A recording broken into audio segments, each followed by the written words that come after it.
In times long gone by, there was a king whose devotion to Lord Shiva knew no bounds. With a deep desire to have a son, he worshipped the deity with all his might. And, lo and behold, Lord Shiva appeared before him, pleased with his devotion. The king was overjoyed at the sight of the divine being before him. Lord Shiva then gave the king a fruit, instructing him to divide it equally among his 3 queens. The fruit, blessed by the Lord, held great power, and was said to grant the bearer a child. Each of the queens eagerly consumed her portion of the fruit, hoping to bear a son.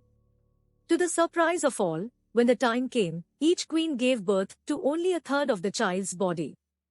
But fear not, for divine forces were at play. Invisible hands joined the 3 portions of the child's body together, forming a complete and wondrous being. The king and his queens were elated to see the child, born of 3 mothers. The child was named Triambakam, as he was the product of 3 mothers.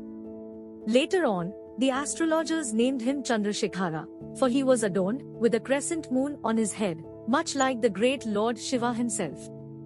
As Chandrashekhara grew into a strapping young man, the king relinquished his throne to him and retreated with his queens to the forest, where they planned to live out the rest of their days in quiet contemplation. But Chandrasekhara's life was not without drama, for he was no ordinary man. Indeed, he was Lord Shiva himself, born into human form as a result of a powerful curse. And to add to the intrigue, he was married to the lovely Taaravati, an incarnation of Parvati herself. One day, as Taaravati bathed in a river, a wandering sage caught sight of her. Consumed by desire, the sage asked Taaravati if she was Sachi, the wife of Indra, or Parvati, or some other heavenly nymph. But Taaravati, humble as ever, replied that she was simply a mortal woman and the wife of King Chandrashekhara. The sage, however, was undeterred, and expressed his desire to have physical union with her, like a husband with his wife. Taaravati was in a difficult position. She was already married to Chandrashekhara, and could not betray him by entertaining the advances of the lustful sage. Furthermore, she knew that indulging the sage's desires would bring upon her the weight of a grave sin. But the sage was persistent, insisting that she must shelter him from Cupid's attack, or face dire consequences. Taaravati was terrified, but she refused him nonetheless. Undeterred, the sage threatened to curse her if she did not comply with his desires, promising to burn her to ashes if Cupid overcame him. Desperate to protect herself and her husband, Taaravati came up with a plan. She disguised her sister, Chitrangda, as herself and sent her to the sage, where she bore 2 sons. The sage raised the boys as his own. But Taaravati's troubles were not over. One day, as she bathed in the river, the sage discovered her deception. Enraged at being tricked, he cursed her, saying, "You have insulted me by considering yourself superior to me in performing penance. I curse you that Lord Shiva in his terrible form will copulate with you, and you will give birth to 2 babies with the faces of monkeys."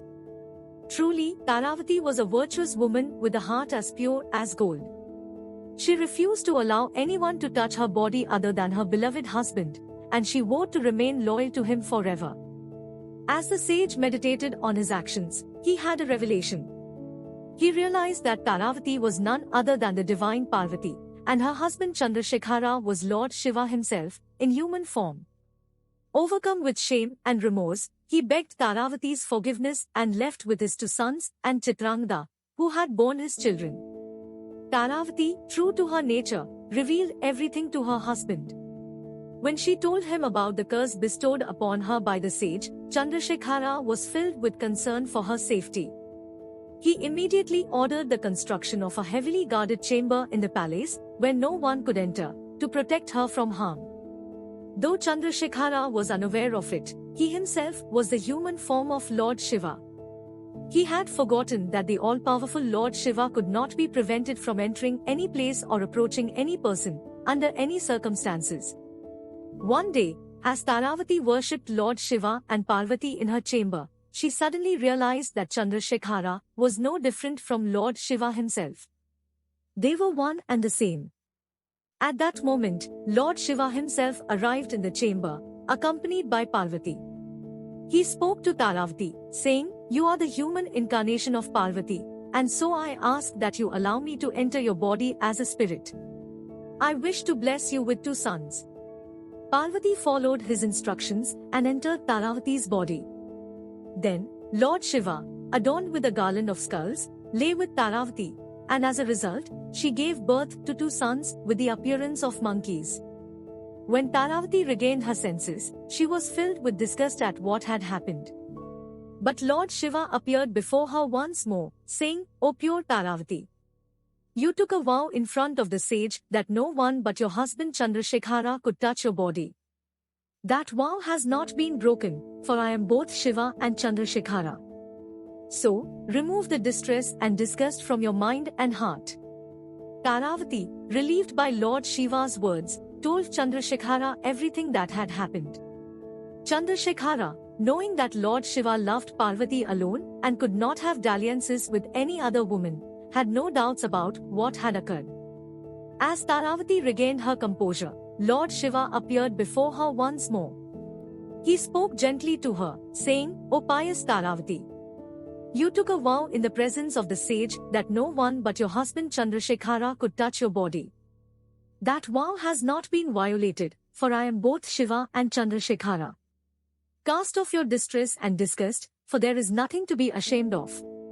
Taaravati recounted the entire incident to Chandrashekhara, who remained steadfast in his belief that Shiva's love was reserved solely for Parvati, and that he could not have any dalliances with another woman. As Chandrashekhara grappled with conflicting thoughts, the goddess Saraswati appeared before him. She reassured him that Lord Shiva had indeed approached Taaravati to father their 2 sons. Chandrashekhara came to understand that it was merely the playful nature of Lord Shiva, and he raised the 2 monkey-like children as his own. After some time had passed, the sage Narada visited the couple to enlighten them. He revealed to Chandrashekhara that he was the human incarnation of Lord Shiva, and Taaravati was the human incarnation of Parvati. This was all part of a larger plan to fulfill the curse given by Savitri. Upon hearing the truth from sage Narada, Chandrashekhara and Taaravati were freed from their doubts and worries. But they still lived their lives as ordinary mortals on this earth. Chandrashekhara loved his 3 sons deeply, but he was afraid that his monkey-like sons would harm his other children. This partiality deeply hurt Lord Shiva's 2 sons, who decided to retreat to the forest for meditation.